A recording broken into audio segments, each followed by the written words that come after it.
आज हम रिवाइज करने वाले हैं chapter microbes in human welfare in just 30 minute. तो ये 30 मिनट पूरा आपका फोकस यहाँ होना चाहिए।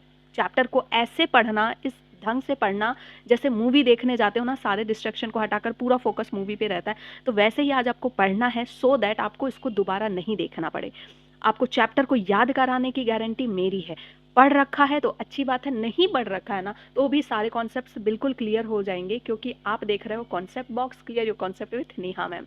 So let's get started. ये चैप्टर हम स्टार्ट करते हैं पढ़ना, माइक्रोब्स इन ह्यूमन वेलफेयर। देखो नाम से ही पता चल रहा है कि माइक्रो ऑर्गेनिज्म यहाँ हमारा कुछ बिगाड़ने नहीं, कुछ संवारने वाले हैं, हमारा वेलफेयर करने वाले हैं। तो एनसीईआरटी पूरे इस पेज में माइक्रो ऑर्गेनिज्म के स्पेशल फीचर के बारे में बताती है, उसका गुणगान करती है। एनसीईआरटी बताती है कि माइक्रो ऑर्गेनिज्म हर जगह प्रेजेंट है, खुदा की तरह, ईश्वर की तरह। सॉइल में, वाटर में, हवा में, तुम्हारे अंदर, मेरे अंदर, प्लांट के अंदर, सभी जगह प्रेजेंट है। इवन ये ऐसी जगह में भी प्रेजेंट है जहाँ पर लाइफ फॉर्म पॉसिबल ही नहीं है, ऐसी जगह पे प्रेजेंट है। गीजर्स में, थर्मल वेंट्स जिसको कहते हैं, थर्मल वेंट्स में 100 डिग्री से ज़्यादा वहाँ पे टेम्परेचर रहता है। Even deep in the soil present होते हैं, under the layer of snow present होते हैं। ऐसी ऐसी जगह प्रेजेंट है जहाँ पे कोई और लाइफ फॉर्म्स नहीं मिलते हैं। इसका एग्जाम्पल है आर्की बैक्टीरिया, पढ़ रखा हमने बायोलॉजिकल क्लासिफिकेशन वाले चैप्टर में। आर्की बैक्टीरिया, थर्मो एसिडोफिल्स, हेलोफिल्स, ये सब पढ़ रखा है ना हमने। तो ऐसी ऐसी जगह पे ये सभी प्रेजेंट हो सकते हैं। एंड ये बहुत ही डाइवर्स नेचर के होते हैं, जैसे प्रोटोजोआ के अंदर आ जाएंगे बैक्टीरिया, फंगी हो सकते हैं, microscopic animals, virus, wired, even ये प्रायंस भी हो सकते हैं। एंड इनको हम नेकेड आई से भी देख सकते हैं अगर ये अपनी कॉलोनीज बना लें तो। सो यही सब बातें इस पूरे पेज में दी हुई है। नेक्स्ट इंपॉर्टेंट स्टार्ट होता है यहाँ से क्वेश्चन आपका बनना स्टार्ट हो जाता है। तो मैं ये भी बताती जाऊँगी कि किस तरह के क्वेश्चन बन सकते हैं। ये डायग्राम बिल्कुल दिमाग में बैठा लो। क्वेश्चन पेपर आपका ब्लैक एंड वाइट होता है, तो एकदम ध्यान से ये डायग्राम बिठाना है आपको। तो ये रॉड शेप लग रहा है, तो ये क्या है? रॉड शेप बैक्टीरिया है। ये क्या है? Spherical shape bacteria. ये भी रॉड शेप बैक्टीरिया, लेकिन इसके पास फ्लैजेला है। ठीक है, ये हो गया आपका वायरस बैक्टीरियोफाज, ये हो गया एडिनो वायरस, इसके बाद ये हो गया रॉड शेप टीएमवी वायरस। ठीक है, ये सारे डायग्राम याद होने चाहिए। तो रॉड शेप में ऐसा नहीं कि बैक्टीरिया लिख के आ जाना। तो एक क्या है? वायरस है, और एक क्या है? बैक्टीरिया, रॉड शेप में। फिर यहाँ पर कल्चर किया गया है बैक्टीरिया को, और ये कल्चर किया गया है फंगस को। ठीक है, तो ये डायग्राम अच्छे से याद हो जाना चाहिए आपको।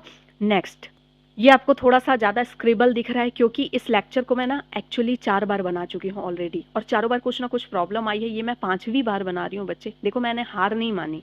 मैं छोड़ सकती थी कि अरे ये बार बार प्रॉब्लम आ रही है, छोड़ सकती थी, तो मैंने हार नहीं मानी। ऐसे ही आपको भी हार नहीं मानना है। ठीक है, microbes in house hold product. सबसे पहले हम देखेंगे कि माइक्रो ऑर्गेनिज्म का हम घर में कैसे यूज़ कर सकते हैं। ठीक है, और करते हैं एक्चुअली। तो इडली बनाने में, दही बनाने में, ब्रेड बनाने में, इन सारी चीज़ों को बनाने में हम माइक्रो ऑर्गेनिज्म का यूज़ करते हैं। तो कहाँ पे बैक्टीरिया यूज आता है, कहाँ पे फंगी यूज आता है, तो वो हमको याद रखना है। ठीक है, तो सबसे पहले हम क्या करते हैं? शुभ काम शुरू करते हैं दही से। तो दही जमाने का प्रोसेस यहाँ पर दिया हुआ है। Common example is the production of curd from milk. Curd बनाने के लिए किस माइक्रो ऑर्गेनिज्म की जरूरत पड़ती है? Lactobacillus and others. यहाँ पर आपको समझ में आ रहा है कि कर्ड बनाने के लिए सिर्फ लैक्टोबैसिलस की जरूरत नहीं पड़ती है, लैक्टोबैसिलस एंड अदर्स। अदर्स में आ सकते हैं लैक्टोकोकस, लैक्टोकोकस आ सकता है, स्ट्रेप्टोकोकस आ सकता है, और भी अदर तरह के बैक्टीरिया इसके अंदर आ सकते हैं। लैक्टोबैसिलस एंड अदर, इन सारे बैक्टीरिया को हम क्या कहते हैं? Lactic acid bacteria. इनको लैक्टिक एसिड बैक्टीरिया क्यों कहते हैं? Because they produce lactic acid. ये लैक्टिक एसिड प्रोड्यूस करते हैं बेटा। ये क्या करते हैं? ये convert lactose sugar.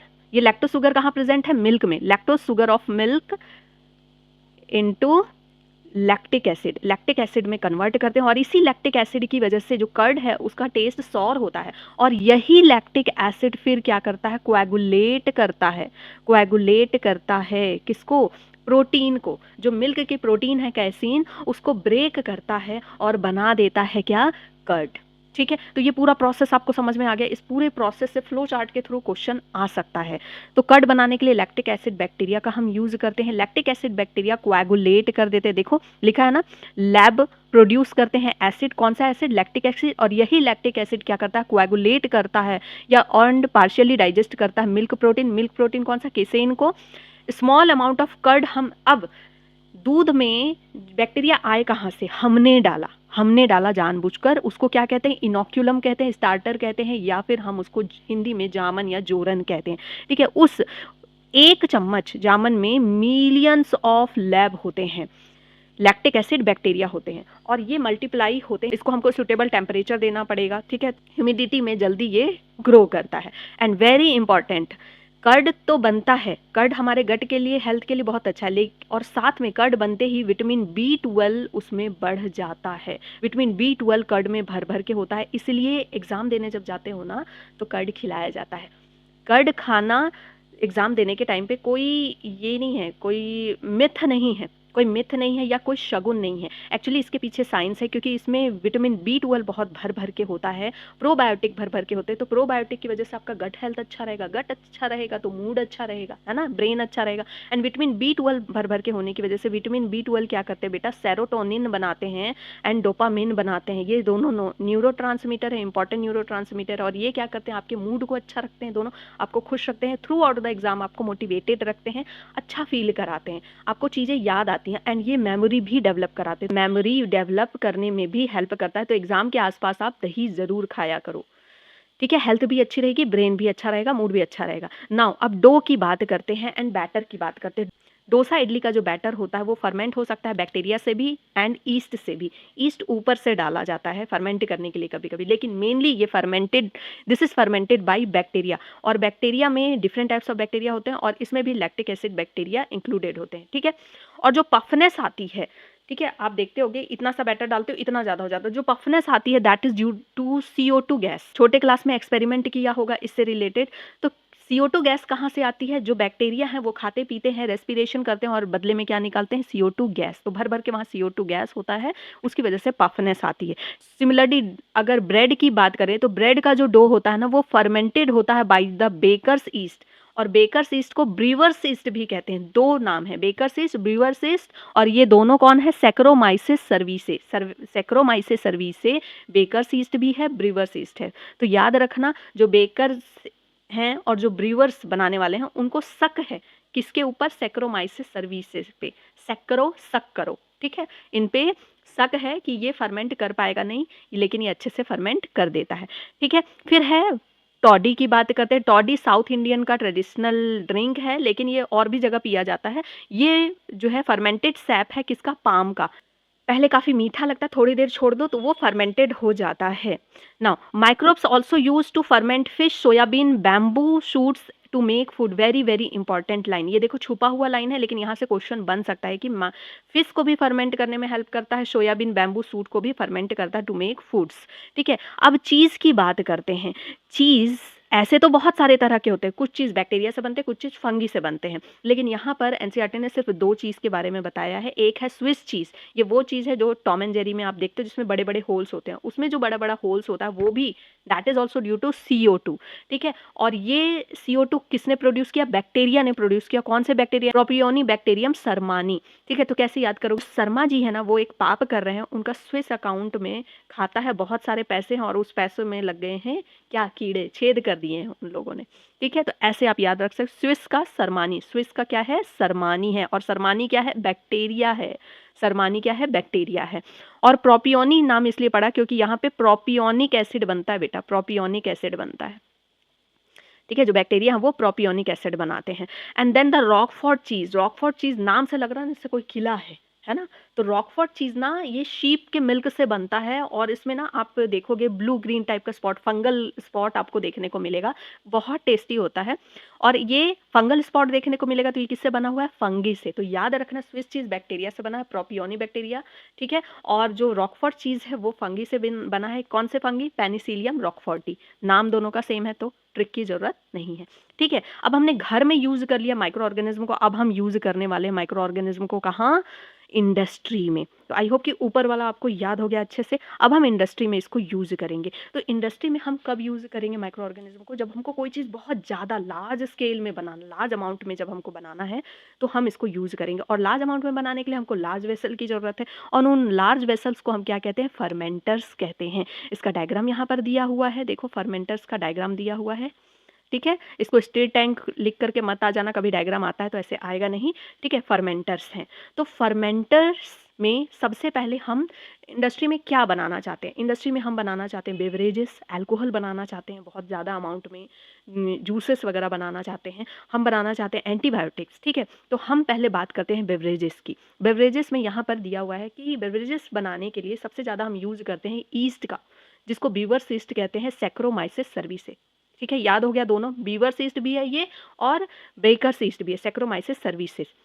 Serials and fruit juice to produce ethanol, to produce ethanol, ethanol produce करने के लिए। अब ये जो इथेनॉल है बेटा, ये जो इथेनॉल है ये विथ डिस्टिलेशन हो सकता है, विदाउट डिस्टिलेशन हो सकता है, ठीक है, depending on the type of raw material use for fermented and the type of process. Raw material हमने क्या डाला है और किस तरह का प्रोसेसिंग कर रहे हैं। डिफरेंट टाइप्स ऑफ अल्कोहल निकलते हैं, बहुत तरह के अल्कोहल होते हैं। अगर डिस्टिलेशन किया इथेनॉल को, ठीक है, अगर डिस्टिलेशन किया तो हम क्या बनेगा? विस्की, ब्रांडी, रम बनेगा। अगर डिस्टिलेशन नहीं किया तो क्या बनेगा? वाइन और बियर बनेगा। तो कैसे याद रख सकते हो कि जो बीवी है, ठीक है, तुम्हारी जो बीवी है, BW से BV रख लो, ठीक है, बीवी है उसको विदाउट डिस्टिलेशन वाली अल्कोहल ही पिलाओगे ना, मतलब वाइन पिलाओगे, बियर जो कि ज़्यादा अल्कोहलिक नहीं होता, ज़्यादा नुकसान नहीं करेगा। ब्रांडी विस्की पी ली तब तो फिर गई, ठीक है। तो बियर, बीवी को क्या पिलाओगे? वाइन पिलाओगे, स्किन अच्छी होगी, और बियर पिलाओगे, कम अल्कोहलिक है। Next, antibiotic. एंटी का मतलब होता है अगेंस्ट और बायोटिक्स का मतलब होता है लाइफ, मतलब अगेंस्ट लाइफ। और यहाँ एंटीबायोटिक का आपको बहुत अच्छे से डेफिनेशन दिया हुआ है। एंटीबायोटिक एक ऐसे केमिकल होते हैं जो माइक्रोब्स के द्वारा प्रोड्यूस किए जाते हैं टू किल अदर माइक्रोब्स, ठीक है। माइक्रोब्स ही प्रोड्यूस करेंगे और दूसरे माइक्रोब्स को किल कर देंगे। एंटीबायोटिक सबसे पहले किसने खोजा था? अलेक्जेंडर फ्लेमिंग ने खोजा था। एक्चुअली वो क्या कर रहे थे? वो बैक्टीरिया पे वर्क कर रहे थे, ठीक है। स्टेफाइलोकोकाई बैक्टीरिया को वो पेट्री डिश में ग्रो कर रहे थे। एक पेट्री डिश उन्होंने मतलब आलस में धोया नहीं, ठीक है। और बताओ, आलस से उन्होंने इन्वेंट कर दिया, आलस में धोया नहीं, और उन्होंने देखा कि उस पेट्री डिश में ना बैक्टीरिया ग्रो ही नहीं हो रहे, उस पेट्री डिश में कुछ और ग्रो हो रहा है, कुछ और ग्रो हो रहा है, और वो उसकी वजह से बैक्टीरिया ग्रो नहीं हो पा रहा। तो उन्होंने इसका नाम दिया, इसको बोला ये तो फंगी है, और इन्होंने इसका नाम दिया पेनिसिलियम नोटेटम, ठीक है।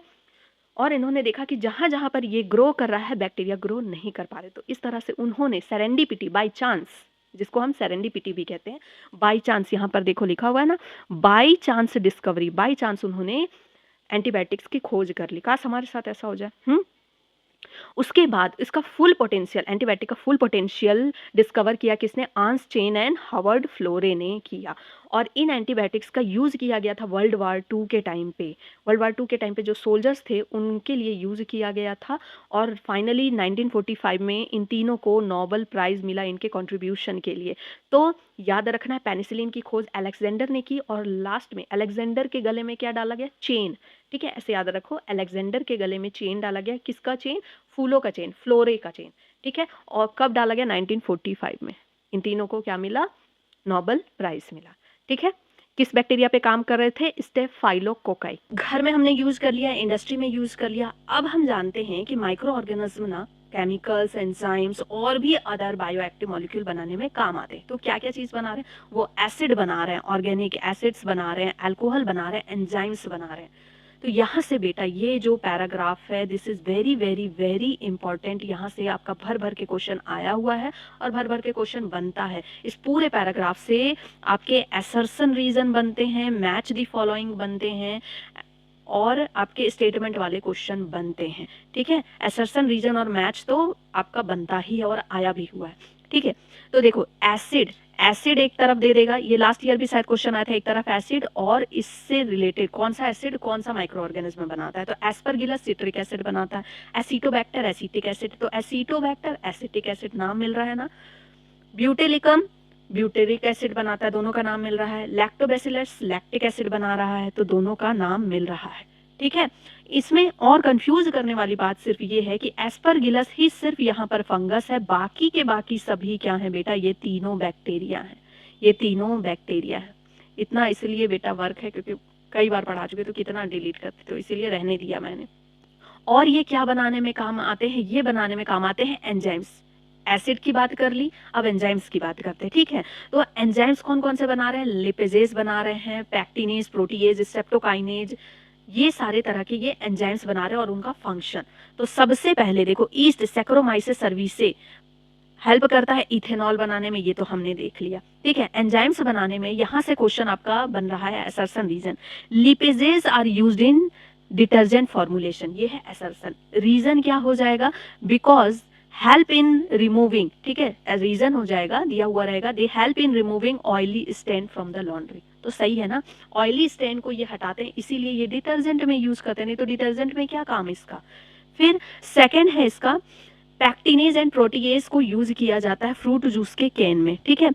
You must have noticed you must have noticed that bottle fruit juice bought from the market are clearer as compared to those made at home. आपने नोटिस किया होगा कि वो क्लियरर होते हैं ज्यादा। क्यों होते हैं? ये असर्शन हो गया। रीजन क्या हो गया आपका? बिकॉज रीजन होगा the bottle juice are clarified by the use of pectinases and proteases, ठीक है। तो इस तरह से ये पूरा सिर्फ बिकॉज भरा हुआ है और ये पूरा असर्शन रीजन बनाने के काम आ रहा है। तो ये लाइन बिल्कुल आपको छोड़ना नहीं है, पूरा पैराग्राफ। फिर है स्ट्रेप्टोकाइनेज। स्ट्रेप्टोकाइनेज जो है स्ट्रेप्टोकोकस बैक्टीरिया से बनता है, याद रखना है। स्ट्रेप्टोकाइनेज किससे बन रहा है बेटा? स्ट्रेप्टोकोकस बैक्टीरिया से बन रहा है। और ये किसके काम आता है? क्लॉट बस्टर के काम आता है। किनमें क्लॉट हो रहा है? मायोकार्डियल इन्फ्रैक्शन होता है ना, हार्ट अटैक। तो जिनमें हार्ट अटैक हो रहा है, myocardial infection leading to heart attack, जिनमें हार्ट अटैक आ रहा है उनमें क्या होता है? उन पेशेंट्स में ब्लड का क्लॉट बनने लगता है, जिसकी वजह से ब्लड सप्लाई हार्ट तक रुक जाती है और ऑक्सीजन नहीं मिलने लगता है और हार्ट अटैक आ जाता है, ठीक है। तो ब्लड ऐसे पेशेंट के ब्लड वेसल में स्ट्रेप्टोकाइनेज डाला जाता है। वो क्या करता है? जो क्लॉट बने हुए हैं उनको तोड़ता है और इजीली ब्लड फ्लो होना स्टार्ट हो जाता है, ठीक है। फिर है साइक्लोस्पोरिन।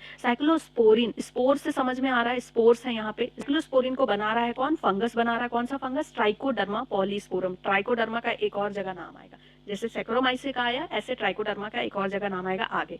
तो ट्राइकोडर्मा पॉलीस्पोरम हेल्प कर रहा है, फंगस है बनाने में साइक्लोस्पोरिन। साइक्लोस्पोरिन क्या कर रहा है? इम्यूनोसप्रेसेंट है। जब भी किसी को ऑर्गन ट्रांसप्लांट किया जाता है, जैसे तुम्हारा मन है कि चल यार ट्राई करते हैं तेरा ऑर्गन लेकर के, ठीक है, तो ट्राइकोडर्मा ट्राई कर रहे हैं तेरा ऑर्गन लेकर के, तो उससे पहले तुमको क्या डालना पड़ेगा अपने बॉडी में? साइक्लोस्पोरिन डालना पड़ेगा, ताकि तुम्हारे इम्यून सिस्टम सप्रेस हो जाए, वो उस ऑर्गन को एक्सेप्ट करने दें। लेकिन पता है क्या होता है? जब इम्यून सिस्टम को सप्रेस किया जाता है तो आसपास जिनकी कोई औकात नहीं होती ना, वो माइक्रो ऑर्गेनिज्म भी तुम्हारे बॉडी में आके ना शेर बनने लगते हैं, क्योंकि तुम्हारी इम्यूनिटी वहाँ पे वीक हो चुकी है। फिर है स्टैटिन। स्टैटिन ईस्ट से बनता है। कौन सा? मोनास्कस परप्यूरस। मोनास्कस परप्यूरस याद कैसे रखोगी?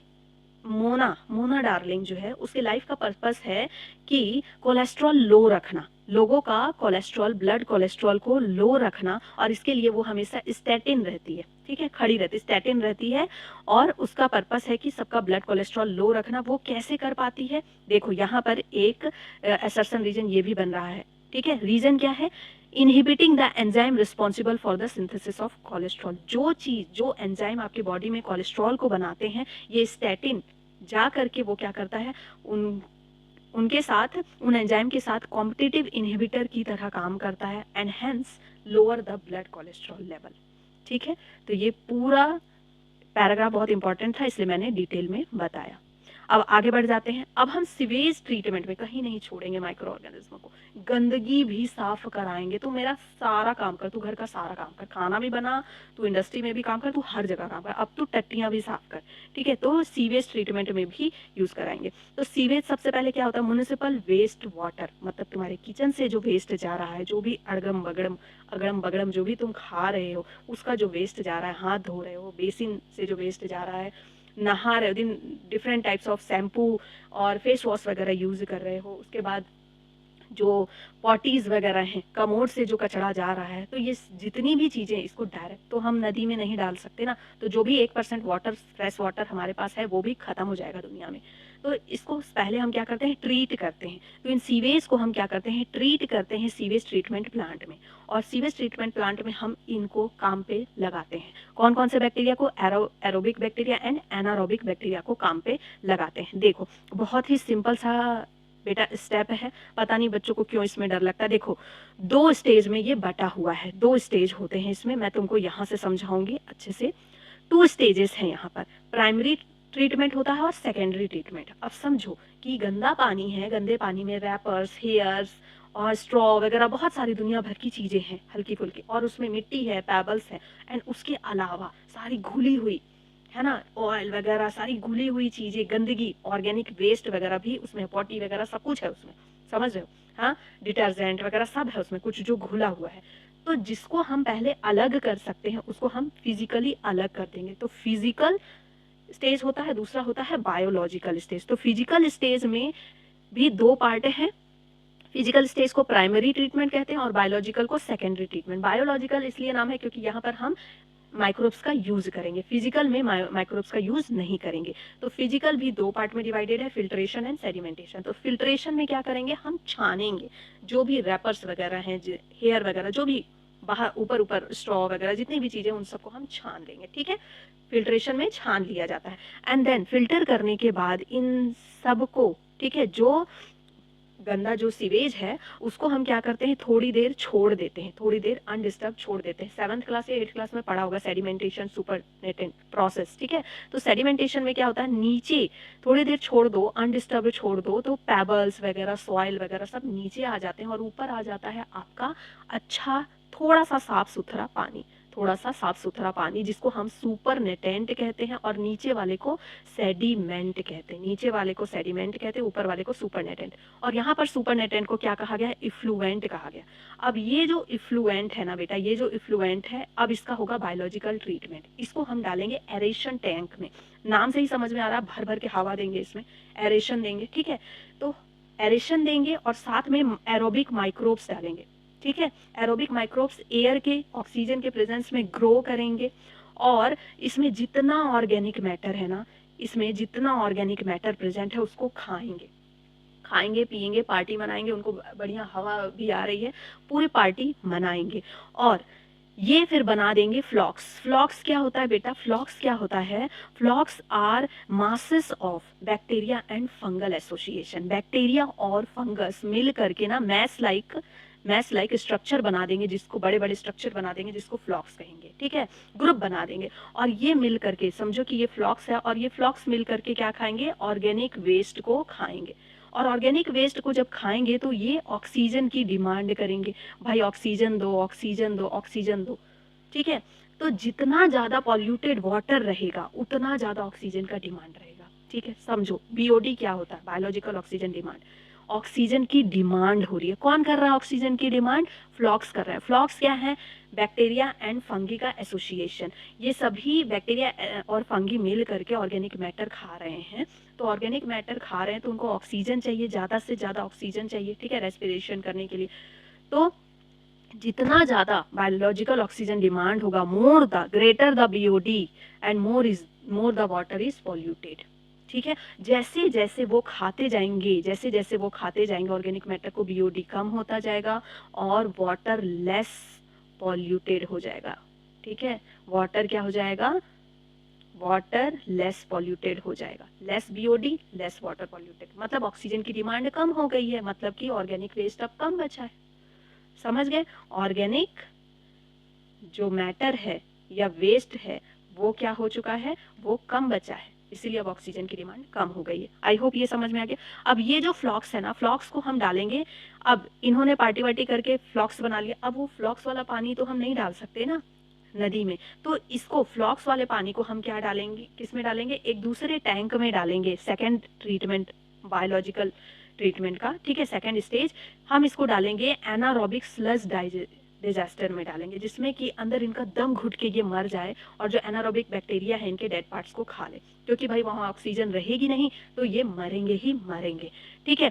तो इसको हम किस में डालते हैं, एनारोबिक स्लज डिजास्टर में डालते हैं। लेकिन उससे पहले कुछ पार्ट इसका हम रख लेते हैं एज अ इनक्यूबेटर। जामन जैसे रखते हैं ना, दही पूरा तो नहीं खा लेते, थोड़ा सा दही रखते हो ना जामन के लिए, ठीक है। तो ऐसे ही एज अ इनक्यूबेटर हम इसको रखेंगे और एरेशन टैंक में डालते जाएंगे ताकि ये साइकिल चलता रहे। फिर ये फ्लक्स जाएंगे, जैसे ही एरोबिक स्लज डिजास्टर में जाएंगे इनका दम घुटने लगेगा और वहां पर मिलेंगे इनको कौन, एनारोबिक बैक्टीरिया। हाँ, ये एनारोबिक बैक्टीरिया इनको खा जाएंगे, इनके फ्लक्स को खा लेंगे कि भाई अब तुम्हारा हलाल होने का टाइम आ गया। देखो फ्लक्स का मतलब ही क्या होता है, ग्रुप, ठीक है, ग्रुप, गुच्छा। तो इन फ्लक्स को एनारोबिक बैक्टीरिया खाएंगे और निकालेंगे क्या, H2S, CO2 एंड CH4। और CH4 से हम क्या बनाएंगे बेटा, बायोगैस बनाएंगे, बायोगैस बनाएंगे। और फिर ये जो पानी है, ये जो पानी अब निकला एनारोबिक बैक्टीरिया जिसमें सिर्फ है, अब इस पानी को हम किस में डाल देंगे, वाटर बॉडीज में डाल देंगे, ठीक है। क्यों, क्योंकि एनारोबिक बैक्टीरिया तो ऐसे ही ऑक्सीजन मिलते ही खत्म हो जाने वाले हैं, तो पहले हम चीज़ों को यूज करते हैं और फिर उनको मार डालते हैं। तो बहुत ही लालची किस्म का इंसान होता है। समझ में आ गया ये सब कुछ? अब भी नहीं समझ में आया तो दूसरे ग्रह जाओ बेटा, बहुत इजी तरीके से समझाया है, और एक बार और देख लो, ठीक है। अब देखो नेक्स्ट दिया है Ganga action plan, Yamuna action plan की हम इसको ट्रीट करने के लिए गंगा और यमुना एक्शन प्लान, ऐसे इसका कुछ हो नहीं रहा है, लेकिन ये दो नाम आपको बस याद कर लेना। अब बायोगैस जो हमने नाम लिया, ये बायोगैस बनता कैसे है, ठीक है, ये हम यहाँ पढ़ने वाले हैं। चलो बायोगैस बनाते हैं माइक्रो ऑर्गेनिज्म की मदद से। बायोगैस बनाने के लिए जो मेन माइक्रो ऑर्गेनिज्म होता है वो होते हैं मिथेनोजेंस। मिथेनोजेंस एनारोबिक बैक्टीरिया होते हैं, जैसे स्लज डिजास्टर फ्रैंक में देखा ना हमने, एनारोबिक बैक्टीरिया CH4 बना रहे थे, मतलब वहां भी क्या है, मिथेनोजेंस है, ठीक है। और मिथेनोजेंस कहाँ मिलते हैं, देखो यहाँ लिखा है, this bacteria are commonly found in anaerobic sludge during sewage treatment, वहां तो मिलते हैं।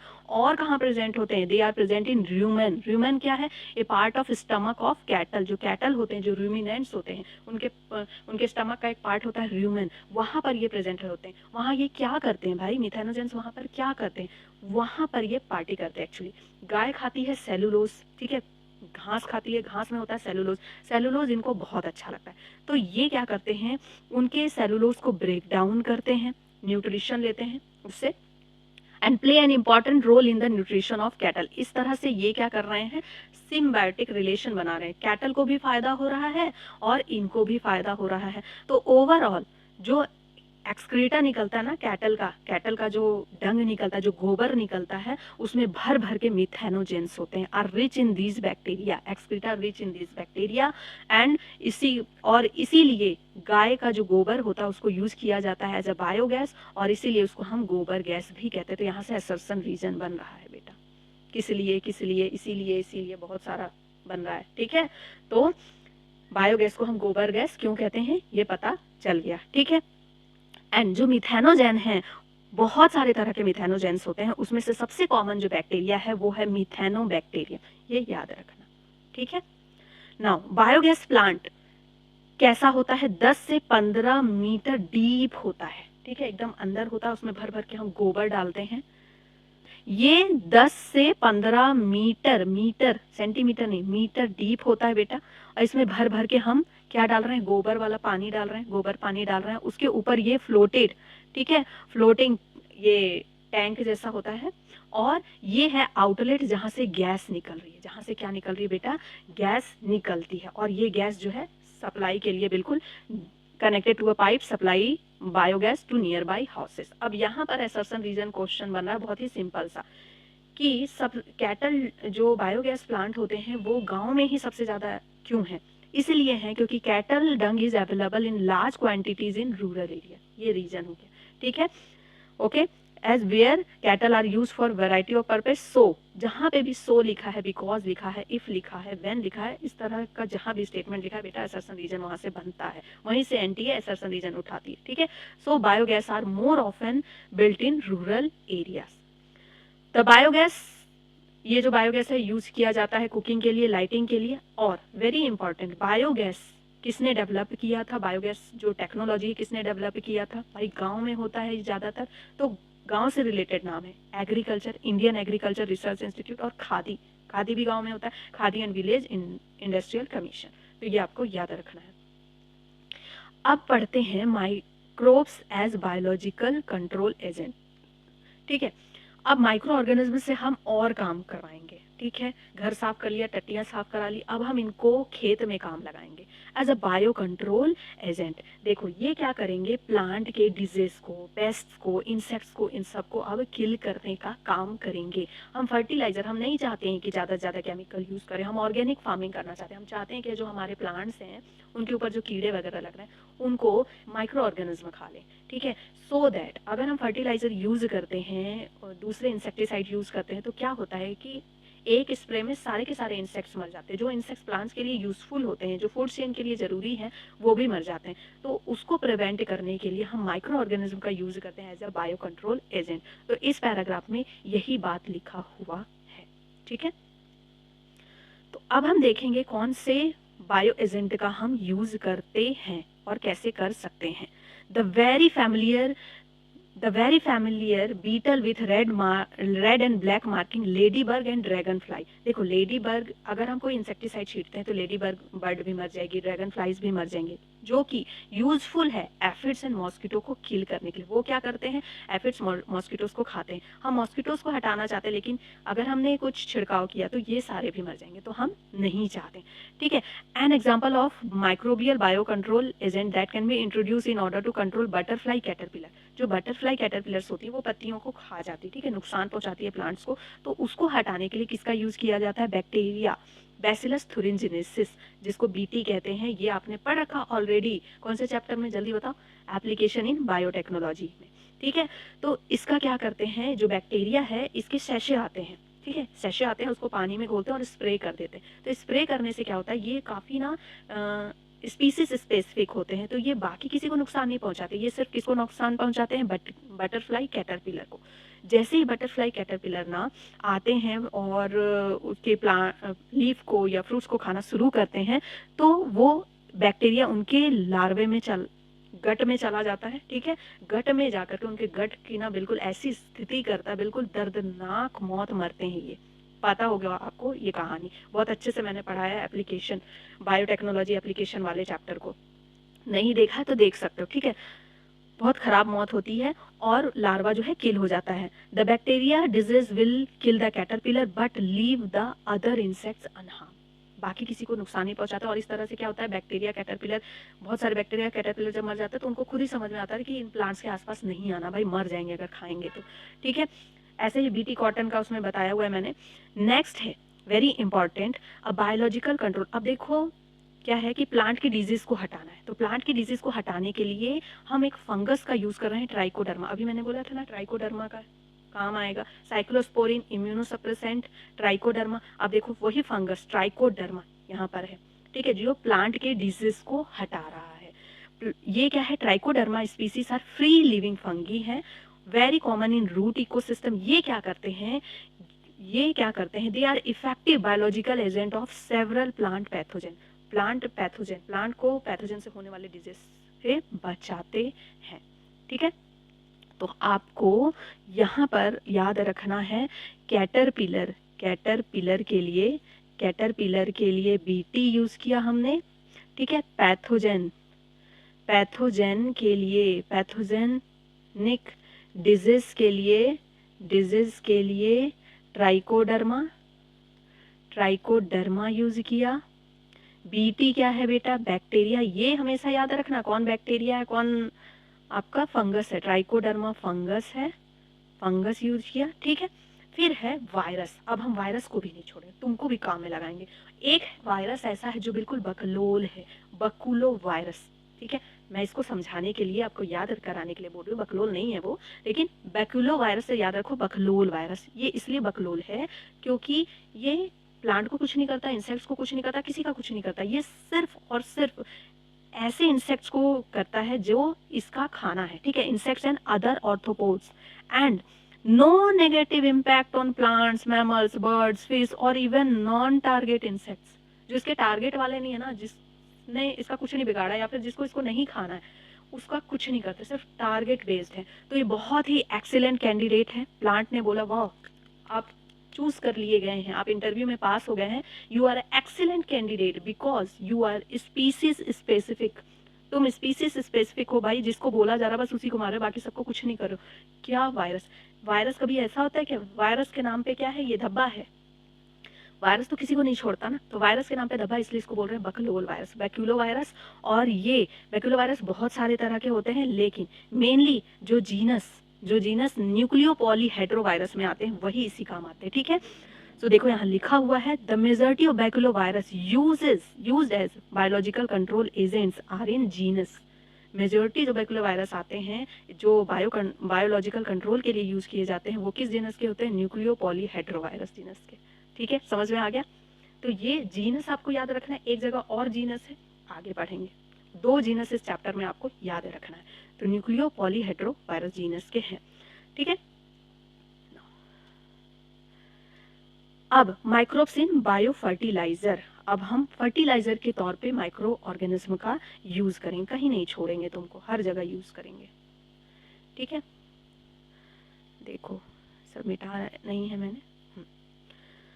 सो फर्टिलाइजर्स के तौर पे हम यूज करेंगे सो दैट कि हमारे सॉइल पॉल्यूटेड भी नहीं हो। देखो केमिकल वाले फर्टिलाइजर जब हम यूज करते हैं तो सॉइल पॉल्यूशन होता है, वाटर पॉल्यूशन, वो सॉइल जब वाटर में जाता है तो वाटर पॉल्यूशन भी होता है। तो सॉइल पॉल्यूशन ना हो और वाटर पॉल्यूशन ना हो और हमारे जो फ्रूट्स वगैरह है उसकी क्वालिटी अच्छी रहे, हम उससे बीमार ना पड़े, तो उसके लिए अब हम किस में जा रहे हैं, ऑर्गेनिक फार्मिंग की तरफ जा रहे हैं। और इसलिए आप देख रहे होंगे कि ऑर्गेनिक जो भी चीज़ें मिलती थोड़ी महंगी मिलती, थोड़ी महंगी है लेकिन हेल्थ के लिए अच्छी होती है बेटा। तो ऑर्गेनिक फार्मिंग की तरफ यूज हो रहे हैं। तो ऑर्गेनिक फार्मिंग का मतलब ये है कि उसमें किसी भी तरह का केमिकल नहीं छिड़का गया है, उसमें बायो फर्टिलाइजर्स यूज किए गए हैं। बायो फर्टिलाइजर्स मतलब कि उसमें माइक्रो ऑर्गेनिज्म यूज किए गए हैं। कौन कौन से माइक्रो ऑर्गेनिज्म यूज किए गए हैं, bacteria, fungi and cyanobacteria, bacteria, fungi and cyanobacteria का यूज किया गया है, ठीक है। बैक्टीरिया, फंगी एंड साइनोबैक्टीरिया का यूज किया गया है, याद रखो। ये क्या करते हैं, ये क्वालिटी, सॉइल की क्वालिटी तो बढ़ाते हैं, सॉइल और प्लांट्स को डिफरेंट पैथोजेंस से भी बचाते हैं और टॉलरेंस देते हैं प्लांट को, तो ओवरऑल प्लांट के लिए बहुत अच्छे होते हैं, ठीक है। अब हम बात करेंगे कि कौन सा बैक्टीरिया, कौन से फंगी, कौन से साइनोबैक्टीरिया इसके काम आते हैं। तो ये सबसे पहले क्या करते हैं बेटा, नाइट्रोजन फिक्सेशन में हेल्प करते हैं। नाइट्रोजन फिक्सेशन पढ़ रखे होगे छोटे क्लास में, नाइट्रोजन साइकिल, ठीक है। नाइट्रोजन साइकिल में क्या होता है कि जो फ्री एटमॉस्फेरिक नाइट्रोजन है उसको प्लांट के लिए यूजेबल नाइट्रोजन में, नाइट्रोजन कंपाउंड में कन्वर्ट किया जाता है। तो नाइट्रोजन फिक्सेशन कौन कौन कर रहा है, rhizobium, azospirillum, azotobacter, anabaena, nostoc and oscillatoria. इसमें से ये 3 शुरू के जो 3 है ना, राइजोबियम जो लिग्यूमिनस प्लांट में मिलते हैं, ठीक है, राइजोबियम, एजोस्पिरिलियम एंड एजोबैक्टर, ये बैक्टीरिया है। ये क्या है बेटा, एजो वाले बैक्टीरिया हैं। राइजोबियम भी क्या है, बीएम से याद रखना, बैक्टीरिया है, ठीक है। और नीचे के जो 3 हैं, एनाबीना, नॉस्टॉक, ऑसिलेटोरिया, ये क्या है, साइनोबैक्टीरिया है। ये क्या है तीनों बेटा, साइनोबैक्टीरिया के एग्जाम्पल है। एनाबीना, नॉस्टॉक, एनाबीना मच्छर भगाने के भी काम आता है, पता है ना, anabaena, nostoc and Oscillatoria cyanobacteria है, ओके। तो ये सभी नाइट्रोजन फिक्सेशन का काम कर रहे हैं। ब्लू ग्रीन एल्गे क्या कर रहा है बेटा, ऑर्गेनिक मैटर ऐड कर रहा है सॉइल में। देखो ब्लू ग्रीन एल्गे बीजी, बहुत ज्यादा बीजी है, तो ये नाइट्रोजन फिक्सेशन वाला लंबा काम नहीं कर सकता, तो ये ऑर्गेनिक मैटर ऐड कर दे रहा है। अब फंगी की बात करें, बैक्टीरिया ने तो इतना काम कर लिया, अब फंगी की बात करते हैं। फंगी सिम्बायोटिक रिलेशन बनाता है प्लांट के साथ, खासकर हायर प्लांट के साथ, जिसको हम क्या बोलते हैं, माइकोराइजा। माइको का मतलब होता है फंगी, राइजा का मतलब होता है उनके रूट्स, ठीक है, माइकोराइजा। ये क्या करता है, ये सिम्बायोटिक रिलेशन से बना करके प्लांट्स के लिए सॉइल से बहुत सारी न्यूट्रिएंट्स लेकर के आता है, स्पेशली फास्फोरस। यहाँ पे नाम लिखा है बेटा फास्फोरस, तो यहाँ आपको दिया जा सकता है कि न्यूट्रिएंट के तौर पे पोटेशियम लेके आता है, मैग्नीशियम लेके आता है, कैल्शियम लेके आता है, लेकिन आपको क्या याद रखना, फास्फोरस लेकर के आता है। प्लांट को क्या लाके देता है, ढूंढ करके फास्फोरस लेकर के आता है, और प्लांट से उसके बदले में क्या मांगता है, खाना। तो ये पति की तरह है, पति जैसे ना बहुत मेहनत करके कमा करके लेकर के आता है, उसके बदले में पत्नी से मांगता है कि भाई प्यार से तुम खाना मुझे खिला दो। लेकिन क्या पति सिर्फ कमा के लाता है, पत्नी को बचाता है, हाँ, पत्नी को प्रोटेक्ट करता है हर तरीके से, पत्नी को मजबूत बनाता है फिनेंशियली भी। तो वैसा ही काम यहाँ पर कौन कर रहा है, फंगी। और ये जो फंगी है किस जीनस का है, किस परिवार का है, ग्लोमस। किस परिवार का है, ग्लोमस, ठीक है। जो माइकोराइजा बनाते हैं वो फंगी किस परिवार का है बेटा, किस जीनस का है, ग्लोमस जीनस का। जीनस की बात मैंने अभी की थी ना, ठीक है, ग्लोमस जीनस का है। अभी याद करके जल्दी से बताओ कि अभी पीछे कौन सा जीनस हमने पढ़ा था, ठीक है। तो ग्लोमस जीनस, बैक्यूलोवायरस में जीनस पढ़ा था ना, ठीक है। तो वैसे ही यहाँ पर जो माइकोराइजा बना रहा है वो ग्लोमस जीनस का है, और ये सिर्फ फास्फोरस नहीं लेके आता है बेटा प्लांट के लिए, ये प्लांट को पैथोजन से होने वाले डिजीज से बचाता है, resistant to root borne pathogen, tolerance देता है, tolerance to salinity and drought एकदम मजबूत बनाता है, and overall increase in plant growth and development. बिल्कुल पति की अच्छी भूमिका निभा रहा है, अच्छा पति है ये। ठीक है, 3-4 काम कर रहा है, फास्फोरस दे रहा है, इसको रूट बॉर्न पैथोजन से बचा रहा है, सैलिनिटी ड्रॉट से के लिए टॉलरेंस दे रहा है, और प्लांट ग्रोथ और डेवलपमेंट में हेल्प कर रहा है ओवरऑल। ठीक है, अब साइनोबैक्टीरिया की बात कर लेते हैं। साइनोबैक्टीरिया एटमॉस्फेरिक नाइट्रोजन फिक्स कर रहे हैं, कौन कौन से, एनाबिना नॉस्टॉक एंड ऑसिलेटोरिया। ठीक है, एएनओ या नोआ से याद रख सकते हो, नोआ। ओके, और पैडी फील्ड में भी ये धमाल मचा रहा है साइनोबैक्टीरिया। पैडी फील्ड में ये क्या कर रहा है, it acts as a important bio fertilizer, blue green algae organic matter add कर रहा है, and hence they increase the fertility. Okay, अब लास्ट में क्या दिया हुआ है कि करंटली हमारे कंट्री में बहुत सारे बायो फर्टिलाइजर्स अवेलेबल हैं मार्केट में, फार्मर उनको यूज भी कर रहे हैं, reduce the dependence on chemical fertilizers. अब केमिकल फर्टिलाइजर्स का ज़्यादा यूज नहीं हो रहा है, सभी ऑर्गेनिक फार्मिंग की तरफ स्विच हो रहे हैं। So this is all about बढ़ाई ऑफ माइक्रो ऑर्गेनिज्म। तो हमने भर भर के माइक्रो ऑर्गेनिज्म की बढ़ाई पढ़ी। तो पहले हमने जाना कि अच्छा माइक्रो ऑर्गेनिज्म इतने काम के आते हैं, तो चलो इनको यूज करते हैं। हर जगह यूज कर लिया बेटा हमने, हर जगह यूज कर लिया। इसी तरह तुमने ये लेक्चर भी अच्छे से यूज कर लिया, तो शेयर और सब्सक्राइब करना नहीं भूलना, शेयर जरूर करना, सो दैट मैं इस तरह के लेक्चर और लेके आती रहूँ। Thanks for watching, bye bye.